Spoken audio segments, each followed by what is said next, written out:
Attention, voici la maison de demain. Première de son genre en France, elle est située dans la banlieue messine et témoigne de l'attachement de son propriétaire pour le développement durable.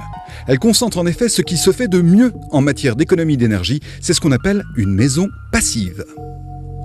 Je travaille dans un milieu international et c'est quelques-uns de mes collègues allemands qui au départ m'ont dit que je voulais faire une maison basse énergie et ils m'ont dit mais pourquoi ne pas aller jusqu'au bout et faire une maison passive. Une maison passive, c'est une maison qui consomme 8 fois moins d'énergie pour pouvoir se chauffer et se rafraîchir en été qu'une maison toute neuve actuellement dans notre région. Pour atteindre un tel niveau de performance, il faut optimiser tous les critères importants. La maison est ainsi, entre autres, isolée par l'extérieur, équipée de triple vitrage et de panneaux photovoltaïques, ainsi que d'un puits canadien qui permet de préchauffer l'air de la maison par géothermie en hiver. La maison étant parfaitement isolée, son chauffage est régulé par une ventilation mécanique contrôlée, ou VMC, de type double flux. La VMC double flux, c'est un principe très simple. Toutes les maisons ont besoin de ventilation et avec une VMC double flux, plutôt que d'extraire tout simplement l'air et de le rejeter dans la rue, alors qu'il est chaud généralement, on extrait l'air et on le fait passer dans un échangeur et on contrôle donc le flux à la fois entrant et le flux sortant de la maison pour pouvoir récupérer toutes les calories en hiver avant de rejeter l'air. Donc l'air qui est rejeté est refroidi et l'air qui rentre dans la maison est réchauffé.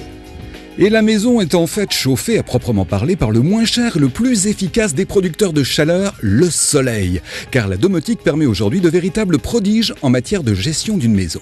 Sur le toit, vous avez donc des panneaux solaires pour la production d'eau chaude sanitaire et également une station météo qui va faire la gestion des volets pour l'ouverture et la fermeture en fonction de l'ensoleillement ou de la température extérieure. On va chercher les apports de soleil en hiver quand la maison a besoin de chauffage et à l'inverse en été, pour éviter qu'elle chauffe de trop, on va donc baisser les volets pour éviter à la chaleur de rentrer.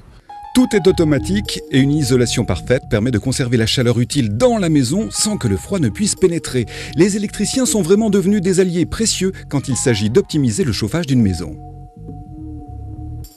Aujourd'hui, nous, notre travail, c'est plutôt d'aller vers la domotique, donc la gestion d'énergie dans une maison, donc gérer l'éclairage, gérer le chauffage, gérer la ventilation, gérer les volets, gérer en règle générale tout ce qui est électrique dans une maison. Et les professionnels ont besoin d'être formés aux nouveaux aspects de leur métier. C'est ce que leur propose entre autres le label Engagement dans le développement durable. Le label de la Chambre de commerce et d'industrie de la Moselle, pour les électriciens, ça va nous apporter du travail pour l'avenir. Alors, dans quel sens? C'est-à-dire qu'on est en contact avec les différents professionnels du bâtiment et on a des échanges réguliers. On parle de nouvelles technologies, on parle du métier du bâtiment dans toutes ses facettes.